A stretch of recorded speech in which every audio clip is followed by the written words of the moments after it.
Assalamu alaikum. Welcome to Meet Zishan. Today we are going to discuss one of the very important topic regarding the HEC. What is HEC? HEC क्या है? HEC है higher education commission. अगर आप लोगों ने अपने documents attest करवाने हैं, आप किसी भी फॉर्म पर पाकिस्तान से बाहर जाना चाह रहे हैं, तो HEC एक ऐसा इदारा है, पाकिस्तान की तरफ से एक नेशनल इंस्टीट्यूट है जो कि आपके डॉक्यूमेंट्स को अटेस्ट करता है। आपके डॉक्यूमेंट्स अटेस्ट कर सकता है HEC अगर आपने किया हुआ है बैचलर्स, मास्टर्स, एमफिल या पीएचडी। जो HEC है ये वो वाले डॉक्यूमेंट्स अटेस्ट करता है जो कि बैचलर से स्टार्ट होते हैं। तो सबसे पहला क्वेश्चन जो हमारा है आमतौर पर ऑडियंस का कि कौन से ऐसे डॉक्यूमेंट्स हैं जो कि HEC अटेस्ट करता है, तो वो डॉक्यूमेंट्स हैं बैचलर्स, मास्टर्स, एमफिल या पीएचडी के। बैचलर से नीचे जितने भी डॉक्यूमेंट्स हैं वो अपने रिक्वायर्ड बोर्ड से अटेस्ट होते हैं। अब HEC से डॉक्यूमेंट्स अटेस्ट करने के कितने तरीके हैं? तो बेसिकली HEC से डॉक्यूमेंट्स अटेस्ट करने के दो तरीके हैं, बाय हैंड या फिर बाय TCS। अब बाय TCS में अटेस्ट करने के भी दो प्रोसेस हैं, एक तो अर्जेंट बेसिस पर और एक नॉर्मल डेज के अंदर। और जो आपके बाय हैंड है उसके अंदर भी दो तरीकेकार हैं, एक तो अर्जेंट है और एक बाय TCS है या बाय अथोराइज्ड पर्सन है। अब हम ये क्वेश्चन डिस्कस करते हैं अर्जेंट तौर पर डॉक्यूमेंट्स अटेस्ट किस तरह से करवाए जा सकते हैं। तो अर्जेंट डॉक्यूमेंट्स अटेस्ट करवाने के लिए आपको HEC की वेब पोर्टल पर सबसे पहले अपना आईडी क्रिएट करना होगा या अपना एक HEC पर एक पोर्टल क्रिएट करना होगा, जिससे रिलेटेड वीडियो अगले इसी यूट्यूब वीडियो के डिस्क्रिप्शन के अंदर मौजूद है। जब आप अपना पोर्टल क्रिएट कर लेंगे उस पर आप अपने रिलेटेड डॉक्यूमेंट्स की स्कैन्ड कॉपीज अपलोड कर देंगे, तो फिर वहाँ पर एक ऑप्शन होगा कि आपने कौन सा स्लॉट कंसीडर करना है जिस दिन आप अपने डॉक्यूमेंट्स अटेस्ट करवाना चाह रहे हैं। तो नॉर्मल होता यूँ है कि जब आप HEC के लिए अपने अपने डॉक्यूमेंट्स प्रिपेयर करके अटेस्टेशन के लिए अप्लाई करते हैं और आप अर्जेंट तौर पर डॉक्यूमेंट्स अटेस्ट करने के लिए अप्लाई करते हैं, तो सबसे पहला क्वेश्चन ये है कि फ़ीस कितनी लगती है। जो उसके लिए फ़ीस है वो 1000 रुपये पर कॉपी है। मतलब कि अगर आप ओरिजिनल डॉक्यूमेंट्स अटेस्ट करवाते हैं तो 1000 रुपये लगेगा, अगर आप उसी डॉक्यूमेंट की एक कॉपी को अटेस्ट करवाते हैं तो उसके लिए 700 रुपये एक फ़ीस लगेगी। लेकिन जैसे कि मिसाल के तौर पर आपने बैचलर्स की डिग्री और बैचलर्स का रिजल्ट कार्ड टेस्ट करवाना है तो आपके 2000 रुपये लगेंगे।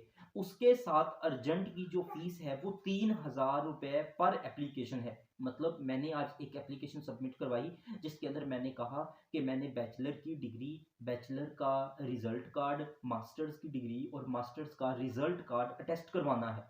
तो उसके लिए मेरे टोटल बनेंगे 2 और 2 4000 और 3000 रुपये, जो 2 और 2 4 और 3000 रुपये साथ में एप्लीकेशन की चार्जेस, तो टोटल 7000 रुपये में मेरे अर्जेंट बेस पर डॉक्यूमेंट्स अटेस्ट होंगे। अब आपने अर्जेंट के लिए अप्लाई कर दिया, जैसे आज मैं वीडियो बना रहा हूं और आज 4 जनवरी है, लेकिन मुझे जो डेट मिल रही है अर्जेंट बेस पर वो फरवरी की डेट मिल रही है, जबकि मुझे तो 1 या 2 दिन के अंदर अपने डॉक्यूमेंट्स की अटेस्टेशन चाहिए थी। तो आप परेशान ना हो। सबसे पहले तो आप बहावलपुर बोर्ड से हैं, आप या किसी भी बोर्ड से आपने अपना जो डिग्रीज अपने मास्टर्स और इंटरमीडिएट की थी उनको वहाँ से आप अटेस्ट करवाएं। वो डिग्रीज वहाँ से अटेस्ट करवाने के बाद आप HEC पर अप्लाई करते हैं, तो आप अप्लाई करें और आपको जनवरी या फेब की जो डेट मिल रही है आप उसी के अकॉर्डिंग फ़ी पे कर दें। फ़ी पे कर देंगे तो फिर आपको वहाँ से एप्लीकेशन डाउनलोड होने का ऑप्शन मिल जाएगा HEC के पोर्टल पर। वो एप्लीकेशन आप वहाँ से डाउनलोड करके चले जाएं HEC के ऑफिस में। अब HEC के मुख्तलिफ जगहों पर ऑफिस हैं। जो सबसे बड़ा ऑफिस है उसका मेन ऑफिस है वो इस्लामाबाद के अंदर है। अब बाकी ऑफिस में अर्जेंट बेस पर अगर आप डॉक्यूमेंट्स टेस्ट करवा रहे हैं और आपको डेट मिली है 1 महीने बाद की, लेकिन अगर आप वहां पर जाते हैं ऑफिस में और उनसे कहते हैं कि मुझे कल या परसों के अंदर चेंज कर दें, तो डेफिनेटली वो आपको चेंज कर देते हैं। उसके लिए आपको किसी भी एजेंट के पास जाने की ज़रूरत नहीं है। आप उस ऑफिस में चले जाएं, उनसे बोलें कि ये देखें मुझे फरवरी की डेट मिल रही है, मतलब बहुत लेट डेट मिल रही है, जबकि मैंने फ़ी अर्जेंट की पे कर दी है, आप मुझे आज की डेट में ही मेरे डॉक्यूमेंट्स अटेस्ट कर दें। वो उसी दिन ही आपके डॉक्यूमेंट्स को अटेस्ट कर देंगे। अब वहां पर जब आप चले जाएंगे तो आपका टाइम कितना लगेगा, सबसे पहली बात तो ये है। तो आप सुबह, अगर सुबह सुबह जाते हैं, 8 बजे जाते हैं, तो नॉर्मल जो सेम डे में टेस्ट करवाने के लिए चेंज डेट करवानी होती है, वो 8 से 10 बजे के दरमियान में वो डेट चेंज कर देते हैं। आप वहां पर जाएं, उनसे बोलें कि मेरी डेट चेंज कर दें, वो आपकी सेम डे की डेट कर देंगे। फिर आप वहां पर अपने डॉक्यूमेंट्स को सबमिट करवाएंगे और ठीक 3 से 4 घंटों के बाद आपके डॉक्यूमेंट्स अटेस्ट होके आपको मिल जाएंगे।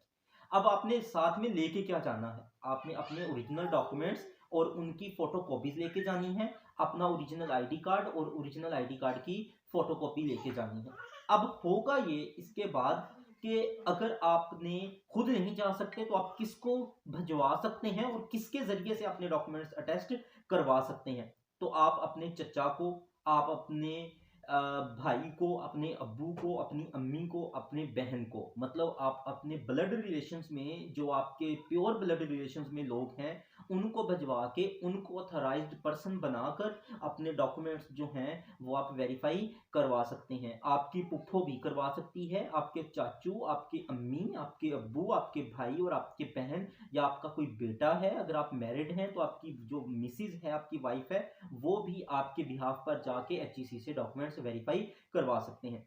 अब अगर आप टीसीएस के जरिए करवाते हैं नॉर्मल मोड के अंदर, तो आप वो एप्लीकेशन फॉर्म फिल करके वो इनवेलप के जरिए टीसीएस के थ्रू आप कोरियर करवा देंगे और आपके तकरीबन 2 महीनों के बाद आपके डॉक्यूमेंट्स अटेस्ट होके आपको वापस मिल जाएंगे। लेकिन मैं सजेस्ट करता हूँ, जो मेरा पर्सनल एक्सपीरियंस रहा है, कि आप लोग बाय अर्जेंट करवाएं और खुद जाके करवाएं, किसी एजेंट के हाथ अपने डॉक्यूमेंट्स ना दें, क्योंकि आपके डॉक्यूमेंट्स बहुत इंपॉर्टेंट हैं और आपने बहुत टाइम लगा के अपने डॉक्यूमेंट्स जो हैं उनको प्रिपेयर किया है। अच्छा, अब अगर एचईसी के अलावा, अब जब आपने डॉक्यूमेंट्स वेरीफाई करवा लिए हैं और आप पाकिस्तान से बाहर जाना चाह रहे हैं, लाइक दैट कि आप यूएई की एम्बेसी यूएई जाना चाह रहे हैं, आप कनाडा, अमेरिका, चाइना स्कॉलरशिप के लिए बाहर जाना चाह रहे हैं, तो उसके लिए आपको मोफा से डॉक्यूमेंट्स अटेस्ट करवाने होंगे। अब मोफा क्या है? मिनिस्ट्री ऑफ फॉरेन अफेयर्स है, वहां से आप डॉक्यूमेंट्स कैसे करवा सकते हैं टेस्ट, ये आपके एंड पर वीडियो के अंदर भी एक कार्ड में ऐड कर दिया है मैंने। आप इस वीडियो के डिस्क्रिप्शन के अंदर जाएं और वहां से भी ये हो जाएगा। सो आप जो है वहां पर जा सकते हैं और अपने डॉक्यूमेंट्स को इजीली हैप्पी तरीके से जो है वो वेरीफाई करवा सकते हैं। You don't need to worry about that. So मिलते हैं किसी और वीडियो में, और मेरी इस वीडियो को आप लोग सब्सक्राइब कर लें और लाइक भी कर दें। अगर कोई आपका क्वेश्चन है तो आप कमेंट में पूछ सकते हैं, मैं आपको ज़रूर जवाब दूंगा। तब तक के लिए अल्लाह हाफिज़।